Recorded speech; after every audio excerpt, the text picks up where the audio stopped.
कभी कभी जिंदगी हमें वो सब दे देती है जो हम चाहते हैं, पैसा, रुतबा, नाम, लेकिन फिर भी कुछ अधूरा रह जाता है। अंदर कहीं एक सवाल गूंजता है, क्या यही सब कुछ है? ये कहानी है अर्जुन की, एक ऐसा इंसान जो मेहनत से ऊपर चढ़ा, फिर लालच में डूबा, और जब सब कुछ छिन गया तब जाना कि असली दौलत क्या होती है। ये सिर्फ उसकी नहीं, हम सबकी कहानी है। जब कर्म गलत हो जाए तो यूनिवर्स कैसे जवाब देता है, और जब कर्म सुधर जाए तो वही यूनिवर्स कैसे वरदान बन जाता है। इस कहानी में आप पाएंगे पतन, पश्चाताप, परिवर्तन और पुनर्जन्म। ये कहानी है कर्म का सिद्धांत और अमीरी की असली कुंजी की। शुरुआत करते हैं उस क्षण से जब अर्जुन ने पहली बार सोचा था दुनिया यूं ही चलती है। लेकिन उसे क्या पता था कि दुनिया नहीं, कर्म चलता है सब कुछ। अर्जुन का जन्म एक छोटे शहर के बेहद साधारण परिवार में हुआ था। पिता सरकारी स्कूल में अध्यापक थे और माँ एक धर्मपरायण गृहिणी। घर में सुबह ओम के जाप से दिन शुरू होता और रात को रामायण की चौपाइयों के बीच नींद आती। अर्जुन का जीवन प्रारंभ से ही सादा, अनुशासित और मूल्यों से भरा हुआ था। पिता उसे हमेशा कहते, बेटा, कर्म ही पूजा है, जो बोओगे वही मिलेगा। और अर्जुन इस बात को अपने बाल मन में किसी मंत्र की तरह बिठा चुका था। वो पढ़ाई में अच्छा था, स्कूल में अव्वल आता, मंदिर जाता और अपने छोटे भाई बहनों की देखभाल करता। उसके अंदर एक जिम्मेदार और संवेदनशील इंसान पल रहा था। कॉलेज के दिनों में उसने कई बार आर्थिक तंगी देखी, कई बार किताबें पुरानी खरीदनी पड़ी, कई बार दोस्तों से उधार लेकर परीक्षा की फीस भरी। लेकिन अर्जुन की लगन डिगी नहीं। उसकी मेहनत ने रंग लाया और उसे एक प्रतिष्ठित कंपनी में नौकरी मिल गई। यह उसकी पहली बड़ी सफलता थी। जब उसे पहला वेतन मिला तो उसने माँ को एक साड़ी और पिता को एक नई घड़ी भेंट की। वो दिन उसके लिए किसी पर्व से कम नहीं था। कार्यालय में भी अर्जुन बेहद मेहनती निकला। अपने सीनियर्स की बात ध्यान से सुनता, समय से पहले काम पूरा करता और कभी भी किसी को धोखा नहीं देता। इसी गुण के कारण वह जल्दी प्रमोशन पाने लगा। कुछ ही वर्षों में वह एक छोटी टीम का लीड बन गया। लेकिन यहीं से कहानी ने एक नया मोड़ लिया। अर्जुन का संपर्क अब बड़े कॉरपोरेट ग्राहकों और ऊंचे ओहदे के लोगों से होने लगा। उसे दिखने लगा कि कुछ लोग जो उससे कम मेहनती थे उनसे कई गुना अधिक कमा रहे थे, सिर्फ इसलिए क्योंकि वे शॉर्टकट अपनाते थे। किसी ने उसे कहा, भाई, इस दुनिया में ईमानदारी से सिर्फ चाय मिलती है, बंगला नहीं। शुरू में अर्जुन को ये बातें गलत लगती थीं, लेकिन जब उसने देखा कि एक ही बैच का उसका साथी, जो लगातार कंपनी के पैसे से क्लाइंट को गिफ्ट देता था, ऊंचे पद पर पहुंच गया है, तो उसके मन में हलचल हुई। वो सोचने लगा, क्या मैं ही मूर्ख हूं जो अब भी आदर्शों में जी रहा हूं? क्या पापा की बातें अब पुरानी हो चुकी हैं? अर्जुन के अंदर धीरे धीरे एक संघर्ष पैदा होने लगा, आदर्श और प्रगति के बीच। उसकी आत्मा अब भी उसे रोकती थी, लेकिन मन दुनिया की चमक दमक में बहने लगा था। एक दिन कंपनी के एक टेंडर को लेकर बड़ा प्रोजेक्ट आया। इसमें अर्जुन को सामने वाले क्लाइंट को कुछ रिश्वत देनी थी ताकि डील पास हो जाए। पहले तो उसने साफ मना कर दिया, लेकिन जब उसके बॉस ने कहा, तू करेगा तो नाम तेरा होगा, नहीं तो किसी और को भेज दूंगा, तो वह झिझका। उसने पहली बार अपने उस संस्कार को तोड़ा और रिश्वत दी। वो रात उसने करवटों में काटी। लेकिन अगले दिन जब खबर आई कि डील पास हो गई है और उसका नाम मैनेजमेंट के सामने चमक रहा है, तो उसके अंदर का अपराध बोध थोड़ी देर के लिए शांत हो गया। वो सोचने लगा, शायद दुनिया सच में ऐसे ही चलती है। अगर मैं ना करता तो कोई और करता। यहीं से अर्जुन का नैतिक पतन शुरू हुआ। वह अब हर टेंडर, हर प्रोजेक्ट को एक मौके के रूप में देखने लगा, जहां थोड़ा बहुत घुमाकर, समझाकर, दूसरों को प्रभावित करके वह अपनी स्थिति मजबूत कर सकता था। उसने सीख लिया था कि कहाँ झूठ बोलना है, किसे गिफ्ट देना है, किसे फुसलाना है। धीरे धीरे उसका बैंक अकाउंट भरने लगा, पर आत्मा खाली होने लगी। उसने अपने माता पिता से झूठ बोलना शुरू कर दिया। सब अच्छा चल रहा है, मेहनत रंग ला रही है, लेकिन उसके चेहरे की चमक धीरे धीरे बुझने लगी थी। वो दिखावे में जीने लगा था। महंगी गाड़ी, ब्रांडेड कपड़े, नए नए गैजेट्स, सब कुछ था, लेकिन अंदर कहीं कुछ टूट रहा था। रात को जब वो अकेला होता तो अपने कमरे की खामोशी से डरने लगा था। वो टीवी की आवाज तेज करता, शराब पीता या किसी पार्टी में खुद को खो देता, ताकि भीतर की उस अनकही सिसकी को न सुन सके जो हर पल उसे कहती थी, तू वो अर्जुन नहीं है जो था। कभी कभी वो खुद को आईने में देखता और पूछता, क्या यही मैं हूं? क्या ये वही अर्जुन है जिसने पहले वेतन से माँ को साड़ी दी थी? क्या ये वही अर्जुन है जो पापा की आंखों में गर्व लाया करता था? एक दिन उसने एक पुराना फोटो एल्बम खोला। उसमें उसकी तस्वीर थी, कॉलेज के समय की। एक साधारण लड़का जिसकी आंखों में चमक थी और सीने में आदर्श। उस तस्वीर को देखते हुए अर्जुन रो पड़ा। आंखों से आंसू बहते रहे, लेकिन दिल को राहत नहीं मिली। उसे समझ नहीं आ रहा था कि वो कौन था, आज का अर्जुन या वो जो कभी था। उसके जीवन का सबसे बड़ा विरोधाभास यही था। बाहर की दुनिया उसे सफल मान रही थी, लेकिन अंदर की आत्मा उसे रोज दोषी ठहरा रही थी। वह एक ऐसी लड़ाई लड़ रहा था जहां जीतने पर भी हार मिलती थी। यहीं पर अर्जुन की आत्मा ने पहली बार पुकारा, अब रुक जा, तू बहुत दूर आ गया है, क्या लौटना अब भी संभव है? और इस प्रश्न ने उसकी नींद, उसका चैन और उसकी दुनिया हिला दी। अर्जुन अब उस मुकाम पर था जहां उसके पास सब कुछ था, धन, शोहरत, पावर, लेकिन फिर भी वह अंदर से खाली महसूस करता था। उसकी आत्मा जैसे हर रोज कोई शोक गीत गा रही थी। लेकिन उसने इस दर्द को नजरअंदाज किया। उसने सोचा, ये सब तो सोचने का वक्त ही नहीं है, आगे बढ़ना है और तेजी से। लेकिन यूनिवर्स ने उसकी यात्रा में अब हस्तक्षेप करने का फैसला कर लिया था। धीरे धीरे बुरे कर्मों के बीज फल देने लगे, और वो फल मीठे नहीं थे। पहला झटका उसे तब लगा जब उसके सबसे पुराने क्लाइंट ने अचानक डील तोड़ दी। कोई और कंपनी कमीशन देकर उसका प्रोजेक्ट हथिया चुकी थी। अर्जुन ने भी तो यही किया था किसी और के साथ। अब कोई और उसके साथ कर रहा था। कुछ ही हफ्तों में उसकी कंपनी के एक इंपॉर्टेंट अकाउंट में गड़बड़ी पाई गई। ऑडिट के दौरान पेपर्स मिसिंग थे और आरोप सीधे अर्जुन पर आए। उसे सस्पेंड नहीं किया गया, लेकिन उसकी साख को पहली बार झटका लगा। पर यह सिर्फ शुरुआत थी।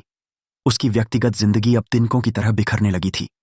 उसकी पत्नी, जो शुरू में उसकी चमक दमक से आकर्षित थी, अब उसकी खोखली रातों और खोए हुए ध्यान से परेशान रहने लगी। एक रात उसने कहा, तुम पास होकर भी बहुत दूर हो अर्जुन, तुम्हारे साथ होते हुए भी मैं अकेली हूं। अर्जुन के लिए यह चोट गहरी थी। वो झुंझलाया, चिल्लाया, खुद को सही साबित करने की कोशिश की, लेकिन दिल ही जानता था कि वो कितना गलत था। उसके बच्चे अब उससे डरने लगे थे। एक आदर्श पिता की जगह अब उनके सामने एक गुस्सैल, खोया हुआ चेहरा था। और फिर वो दिन आया जब उसका सबसे भरोसेमंद दोस्त, जिसने उसके साथ कॉलेज से कंपनी तक का सफर तय किया था, उसे छोड़ गया। उसने एक और कंपनी ज्वाइन कर ली और जाते जाते सिर्फ इतना कहा, मुझे वो अर्जुन याद आता है जो सच्चाई से डरता नहीं था, पर आज तुम खुद से डरते हो। अर्जुन के जीवन की दीवारें अब एक एक कर गिरने लगी थीं। एक बड़े प्रोजेक्ट में फर्जीवाड़ा उजागर हुआ और अर्जुन का नाम सामने आया। उसे कोर्ट में पेश होना पड़ा। मीडिया ने उसे घेर लिया। उसकी तस्वीरें अखबारों में छपने लगीं। अब वो हीरो नहीं, एक धोखेबाज की तरह देखा जा रहा था। इस सब के बीच अर्जुन का मानसिक संतुलन डगमगाने लगा। वो रात रात भर जागता, सिर पकड़कर बैठा रहता। कभी पुराने वीडियो देखता, कभी पुराने मेल्स पढ़ता और खुद से बार बार पूछता, मैं कहाँ गलत गया? हर दिन उसके भीतर एक हाहाकार उठता था। आत्मा चिल्ला चिल्ला कर कह रही थी, तू सुन क्यों नहीं रहा? तेरे कर्म ही तेरा परिणाम बना रहे हैं। इसी हताशा और गहराते अंधकार के बीच एक शाम अर्जुन पार्क में अकेला बैठा था। उसकी आंखें सूजी हुई थीं, बाल बिखरे हुए और चेहरा थका हुआ। तभी वहां एक बुजुर्ग, संतनुमा व्यक्ति आकर बगल में बैठ गए। उन्होंने कोई सवाल नहीं पूछा, कोई सलाह नहीं दी, बस कुछ देर चुपचाप बैठे रहे। फिर अचानक बोले, तू बहुत दौड़ा बेटा, अब थक गया है ना? अर्जुन ने चौंक कर उनकी तरफ देखा। आप कौन हैं? मैं वो हूं जिसे लोग तब देखते हैं जब उनकी आंखें दुनिया से हटकर भीतर की ओर मुड़ती हैं। अर्जुन ने चुपचाप सिर झुका लिया। संत बोले, तू जानना चाहता है कि तेरे साथ ये सब क्यों हो रहा है? एक बात समझ ले, कर्म सिर्फ क्रिया नहीं, ऊर्जा होती है। जो तू देता है वही लौटता है, कभी आज कभी कल। ये ब्रह्मांड का नियम है। अर्जुन की आंखों में पानी आ गया। पर मैं तो बस दुनिया जैसे चल रही थी वैसे ही चल रहा था। सब करते हैं ये सब। संत मुस्कुराए। और क्या तू भी वही बनना चाहता है, सब जैसा? या फिर वो जो अपने आत्मा से आंख मिलाकर कह सके, मैंने सच में जीवन जिया है? पर मैंने बहुत कुछ खो दिया।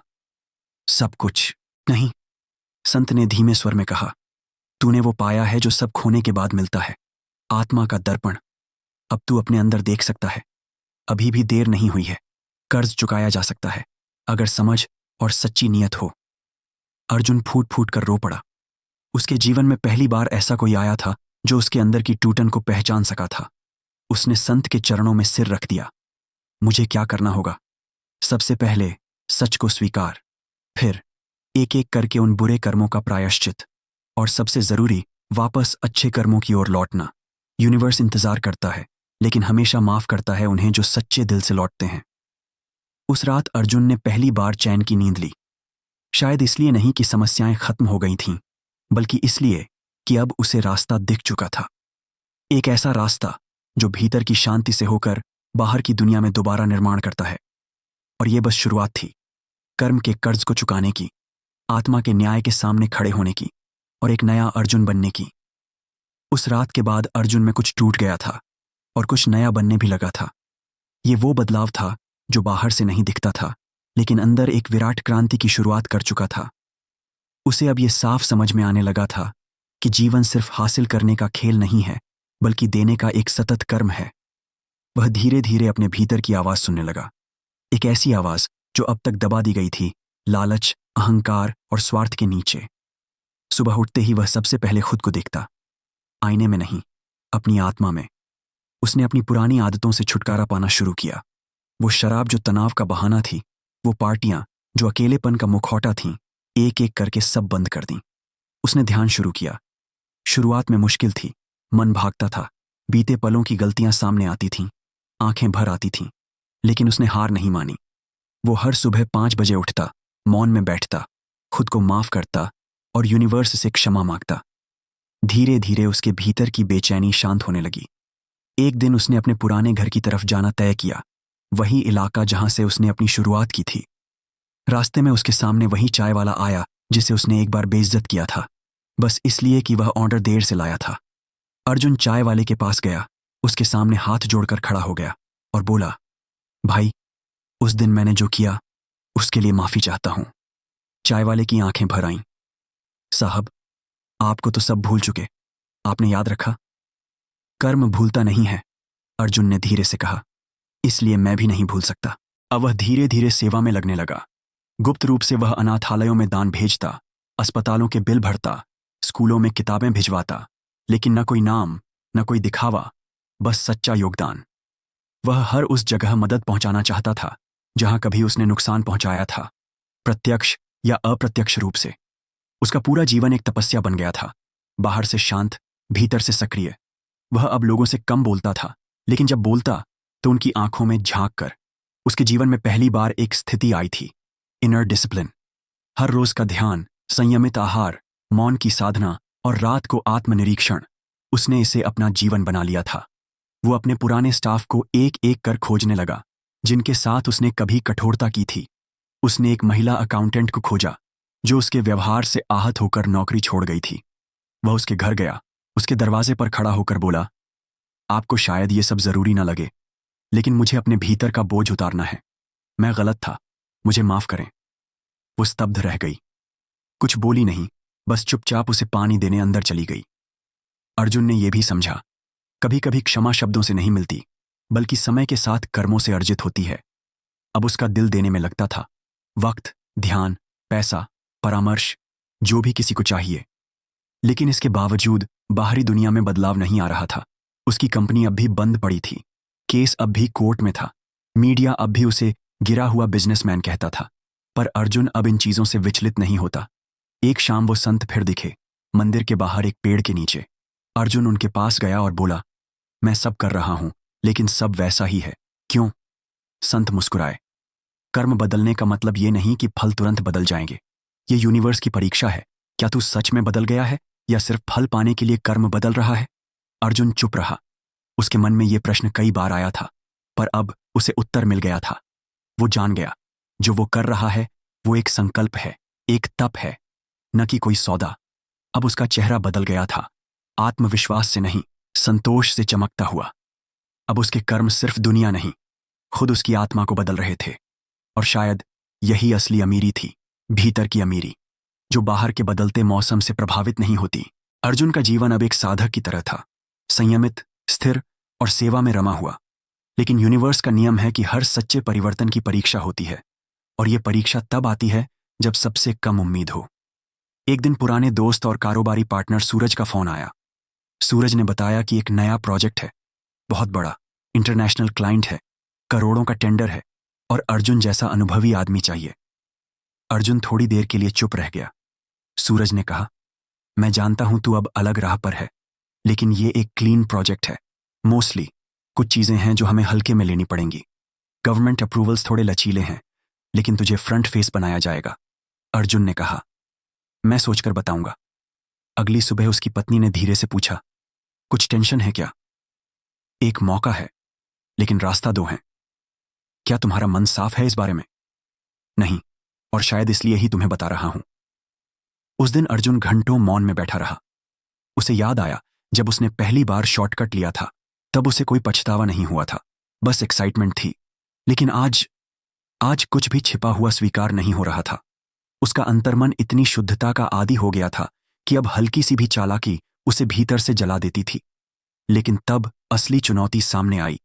उसकी बेटी सिया की फीस ड्यू थी। उसकी सेविंग्स अब खत्म होने लगी थी। पत्नी की मेडिकल रिपोर्ट्स आ चुकी थीं, एक माइनर सर्जरी करानी थी, घर की छत टपकने लगी थी। सब एक साथ। उसने सूरज को मिलने बुलाया। कैफे में दोनों बैठे। सूरज ने फाइलें दिखाईं, कॉन्ट्रैक्ट्स, क्लाइंट का प्रेजेंटेशन, एक्सपेक्टेड प्रॉफिट, सब कुछ लुभावना था। फिर एक स्लाइड पर अर्जुन की नजर अटक गई। उसमें एक अप्रूवल दिखाया गया था जो टेक्निकल रूप से अब तक नहीं मिला था। ये क्या है? बस एक फॉर्मल चीज है यार, जैसे पहले करते थे, जल्दी मिल जाएगा पैसा देकर। अर्जुन की सांस रुक गई। वो जानता था ये वही जगह है जहां पहले गिरा था, सिर्फ पैकेज नया था। उसने फाइल बंद की, सूरज की आंखों में देखा और कहा, नहीं। क्या? मैं नहीं कर सकता ये। तू पागल हो गया है? तुझे क्या लगता है तेरे संत बनने से दुनिया बदल जाएगी? शायद नहीं, लेकिन मेरा मन जरूर बदल गया है और मुझे अपने मन की कीमत पता है। सूरज उठकर चला गया। अर्जुन वहीं बैठा रहा, अकेला लेकिन शांत। रात को पत्नी ने पूछा, क्या हुआ? अर्जुन ने कहा, हम शायद कुछ और दिन तक आर्थिक तंगी में रहेंगे, लेकिन मैं आज एक बहुत बड़ा बोझ उतार आया हूं। अगले दिन एक चमत्कार हुआ, बिल्कुल सटल लेकिन सच्चा। उसका पुराना इन्वेस्टर जो अमेरिका शिफ्ट हो गया था, उसने उसे मेल भेजा। उसने अर्जुन की ट्रांसफॉर्मेशन जर्नी लिंक्डइन पर देखी थी और डीपली इंप्रेस्ड हुआ था। उसने कहा, मैं एक नॉन प्रॉफिट स्टार्टअप में इन्वेस्ट करना चाहता हूं जो समाज के लिए कुछ अच्छा करे। अगर तुम लीड कर सको तो मैं कैपिटल इन्वेस्ट करूंगा। अर्जुन अवाक रह गया। ये मेल किसी ईश्वरीय संयोग से कम नहीं था। यूनिवर्स जैसे बोल रहा हो, मैं देख रहा था, अब तुझे रिवॉर्ड मिलेगा। अर्जुन ने उस रात संत को देखा, फिर वही मंदिर, वही पेड़। संत मुस्कुराए, क्या समझा तूने? कि यूनिवर्स रिवॉर्ड दे भी सकता है, पर सबसे पहले वो हमारी नीयत की परीक्षा लेता है, और सही उत्तर उसी के पास होता है जो नीयत से सही हो। अर्जुन ने सिर झुका लिया। उसने कोई बड़ा फैसला नहीं लिया था, बस एक सही रास्ता चुना था जब हर तरफ गलत के लिए प्रलोभन था। और शायद यही असली विजय थी, जब आप अपनी आत्मा से धोखा न करें, चाहे दुनिया कुछ भी कहे। अब उसका नया सफर शुरू होने वाला था, बिना डर, बिना छल, सिर्फ कर्म और सत्य के आधार पर। एक बार अर्जुन ने सत्य की राह पकड़ ली तो जीवन में गति भले ही धीमी रही, दिशा बिल्कुल साफ थी। जिस निवेशक ने उससे संपर्क किया था, वो सिर्फ धन नहीं बल्कि दृष्टिकोण भी लाया था। उन्होंने मिलकर एक ऐसा स्टार्टअप डिजाइन किया जो समाज की सेवा भी करता था और व्यापारिक रूप से भी मजबूत था। यह संस्था युवाओं को सशक्त बनाने, कौशल सिखाने और स्वावलंबी बनने की राह पर मदद करती थी। शुरुआत में टीम छोटी थी, कुछ पुराने दोस्त, कुछ युवा जिन्हें अर्जुन ने पहले गलत रास्ते से खींचकर सही दिशा में लाया था। अर्जुन ने एक नियम रखा, हर निर्णय से पहले एक मौन सत्र होगा जहां टीम अपना इंटेंट साफ करेगी। कोई निर्णय सिर्फ पैसे के लिए नहीं लिया जाएगा, उसका उद्देश्य, परिणाम और दूसरों पर असर पहले सोचा जाएगा। धीरे धीरे यह स्टार्टअप वायरल हो गया। सोशल मीडिया पर एक वीडियो वायरल हुआ जिसमें एक लड़का कह रहा था, मेरी जिंदगी एक गलियों में बीत रही थी, लेकिन अर्जुन सर ने मुझे कोडिंग सिखाई। आज मैं अपनी माँ के लिए घर खरीद रहा हूं। अर्जुन अब वो इंसान बन चुका था जिसकी संपन्नता में दूसरों की रोशनी थी। उसकी अमीरी अब उसकी बैंक बैलेंस से नहीं, बल्कि जिन जिंदगियों को उसने अपलिफ्ट किया उनसे मापी जाती थी। एक दिन एक पुरानी जान पहचान वाले व्यक्ति ने कहा, यार तू तो अब करोड़पति बन गया। अर्जुन मुस्कुराया, नहीं, मैं बस एक माध्यम बन गया। असली संपत्ति तो उन चेहरों पर है जो अब मुस्कुराते हैं। उसका स्टार्टअप धीरे धीरे राष्ट्रीय पहचान पा गया। उसे गवर्नमेंट से सहयोग मिलने लगा, अवार्ड्स आने लगे, लेकिन सबसे ज्यादा जो अर्जुन को संतोष देता था वो था जब पुराने दोस्त या पुराने डिट्रैक्टर्स आकर कहते, तू सही था, शॉर्टकट का अंत बस खालीपन होता है। अर्जुन का घर अब पहले जैसा नहीं था, लेकिन वहां अब लग्जरी से ज्यादा शांति थी। उसकी पत्नी फिर से स्वस्थ हो चुकी थी, बेटी एक एनजीओ चला रही थी। एक दिन वो मंदिर के उस संत से फिर मिला। संत ने सिर्फ इतना कहा, तू अब सिर्फ अपने लिए नहीं कमाता, तू अब एक कार्मिक डिस्ट्रीब्यूटर बन गया है, तेरा कर्म वेल्थ को फ्लो करता है। अर्जुन की आंखें भर आईं। उसका पैसा अब सेल्फिश नहीं था, वो सोलफुल बन चुका था। अर्जुन के पुराने सहयोगी जो पहले उसे छोड़ गए थे, उनमें से कई वापस लौटे, लेकिन इस बार सीखने के लिए। कुछ ने उसके स्टार्टअप के अंदर छोटे बड़े इनिशिएटिव्स शुरू किए, कुछ ने अपने अपने शहरों में इम्पैक्ट हब्स बनाए। एक सामूहिक परिवर्तन शुरू हो चुका था, जिसकी जड़ें अर्जुन के एक छोटे से बदलाव से निकली थीं। एक दिन एक नौजवान लड़का अर्जुन के पास आया, बिल्कुल वैसा जैसा वो खुद 20 साल की उम्र में था। आंखों में डर, पर दिल में चाह।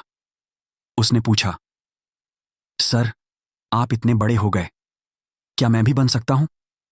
अर्जुन ने सिर्फ एक उत्तर दिया, सिर्फ एक शर्त है, तू खुद से कभी झूठ मत बोल। वो मुस्कुराया और भीतर से उसकी आत्मा ने कहा, ये ही सच्ची अमीरी है, जब तुम्हारा कर्म ऐसा हो जाए कि वो दूसरों को भी समृद्ध कर दे, बिना शोर, बिना स्वार्थ, बस सेवा के भाव से। यूनिवर्स अब उसके साथ फ्लो में था, ना अधिक ना कम, बस उतना जितना जरूरी था, और वो सब जो उसे मिल रहा था अब वो दूसरों में बांट रहा था। यही कर्म की कमाई थी, जब ईमानदारी अमीरी की असली कुंजी बन जाए। समय बीतता गया। अर्जुन की उम्र अब 50 के पार हो चुकी थी, लेकिन उसकी आंखों में अब भी वैसी ही चमक थी। बस अब वो चमक अनुभव की थी, तप की थी, और उस शांति की थी जो केवल आत्मा को समझ आ सकती है। उसका स्टार्टअप अब एक मूवमेंट बन चुका था। भारत के अलग अलग हिस्सों में छोटे छोटे सेंटर्स खुल चुके थे, जिनका उद्देश्य था सेवा, कर्म की समझ और समाज में मूल्य आधारित उद्यमिता। अर्जुन अब रेयरली ही बिजनेस मीटिंग्स में जाता था। उसका ज्यादा समय मेंटोरशिप में बीतता था। हर हफ्ते वो 10 नए युवाओं से मिलता, उनके सवाल सुनता, उनकी नीयत परखता और फिर उनकी आत्मा को जेंटली जगाता। एक दिन उसके पास एक आवेदन आया मेंटरिंग के लिए। जब उसने नाम देखा, वो वहीं बैठा रह गया। नाम था आदित्य मल्होत्रा। यही वो इंसान था जिसे अर्जुन ने 20 साल पहले अपने पहले व्यापार में धोखा दिया था। वही सौदा जिसमें उसने गलत कागजात बनवाकर आदित्य को नुकसान पहुंचाया था। उस घटना के बाद से अर्जुन गिल्ट में था, लेकिन कभी सामना नहीं हुआ। और अब यूनिवर्स ने खुद उसे अर्जुन के सामने खड़ा कर दिया। उस रात अर्जुन सो नहीं पाया। अगली सुबह उसने मीटिंग के लिए हाँ की। जब आदित्य कमरे में आया तो उसकी आंखों में वो पुरानी चुभन नहीं थी, बस थकान थी, जैसे जिंदगी उसे बहुत खींच चुकी हो। उसने कहा, सर, मुझे मेंटर की जरूरत है। बहुत कोशिश की, सब कुछ टूट गया, अब समझ नहीं आता क्या करूं। अर्जुन कुछ पल खामोश रहा और फिर कहा, तू मुझे पहचानता है? आदित्य ने ध्यान से देखा और फिर उसकी आंखों में पानी आ गया। आप वही हैं, अर्जुन गुप्ता। दोनों कुछ क्षण चुप रहे। फिर अर्जुन ने उसकी ओर हाथ बढ़ाया। आ चल, अब तू भी कार्मिक साइकिल पूरी कर ले। जो मैंने तुझसे छीना था, अब तुझे 100 गुना वापस दूंगा, लेकिन सिर्फ मेंटरशिप नहीं, आत्मिक क्षमा भी। दोनों की आंखों से आंसू बह रहे थे, लेकिन वो आंसू बोझ के नहीं थे, वो आत्मा की सफाई के थे। ये वही क्षण था जब अर्जुन का पास्ट पूर्णता को छू रहा था। उसने आदित्य को अपनी टीम में रखा, उसका आइडिया रिफाइन किया, उसके साथ महीनों काम किया। और एक दिन आदित्य का स्टार्टअप लॉन्च हुआ, एक ऐसा ऐप जो युवाओं को मानसिक स्वास्थ्य, ध्यान और कर्म की शिक्षा देता था। लॉन्च के दिन आदित्य ने स्टेज पर कहा, मेरे जीवन के सबसे बड़े धोखे ने मुझे सबसे बड़ा गुरु दिया। उस दिन अर्जुन के मन में कुछ स्थायी हो गया, कुछ शांत, स्थिर और गहरा। उसने रात को मेडिटेशन के बाद लिखा, मैं अब दौड़ नहीं रहा, मैं अब बह रहा हूं। जीवन अब गति नहीं, गहराई बन चुका है। यूनिवर्स की तरफ से अंतिम संकेत भी आ गया। ना कोई शोर, ना कोई चमत्कार, बस एक सुबह जब अर्जुन उठकर अपनी छत पर गया तो पहली बार उसने भीतर से सुना, अब तू धन से नहीं, आत्मा से अमीर है। उसकी बेटी ने उसके लिए एक छोटा सा आश्रम बनाया, जहां हर हफ्ते 50 लोग आते, कोई प्रश्न लेकर, कोई दर्द लेकर, कोई दिशा लेकर। और अर्जुन अब कोई गुरु नहीं कहता था, वो कहता, मैं बस तुम्हारा कार्मिक साथी हूं, तुम खुद ही गुरु हो, बस अपनी आत्मा से झूठ मत बोलो। एक बार एक विदेशी डॉक्यूमेंट्री फिल्म मेकर उससे मिला और बोला, आपके पास तो अब बहुत पैसा होगा, बैंक बैलेंस कितना है? अर्जुन हंसा। बैंक बैलेंस नहीं पता, लेकिन हर दिन 10 लोगों के जीवन में बदलाव आता है। शायद यही मेरी असली वेल्थ है। और जब वो रात को ध्यान में बैठता तो उसे ऐसा लगता जैसे कोई सटल ऊर्जा उसके चारों तरफ है। शांति, संतोष और एक मौन आशीर्वाद। यूनिवर्स अब कोई परीक्षा नहीं ले रहा था, अब वो सिर्फ मुस्कुरा रहा था। यात्रा अब पूरी हो चुकी थी। वो लड़का जो लालच में गिरा था, वो अब उस स्थिति में था जहां आत्मा धन से भारी हो चुकी थी। और यही थी असली अमीरी, जब कर्मों से धन बहता है और आत्मा उसकी धार को दिशा देती है। अगर अर्जुन की ये यात्रा आपके दिल को छू गई हो, अगर कभी आपने भी जीवन में ऐसी कोई गिरावट, कोई पश्चाताप या कोई आत्मा झकझोर देने वाला मोड़ महसूस किया हो, तो नीचे कमेंट में ज़रूर बताइए। आपकी कहानी किसी और के पुनर्जागरण की वजह बन सकती है। और अगर ये कहानी आपको सच में कुछ महसूस करवा गई हो, तो इसे किसी ऐसे इंसान के साथ शेयर कीजिए। और लाइक करना, सब्सक्राइब करना ना भूलें, क्योंकि जब एक कर्म जागता है तो कई आत्माएं जागती हैं। धन्यवाद।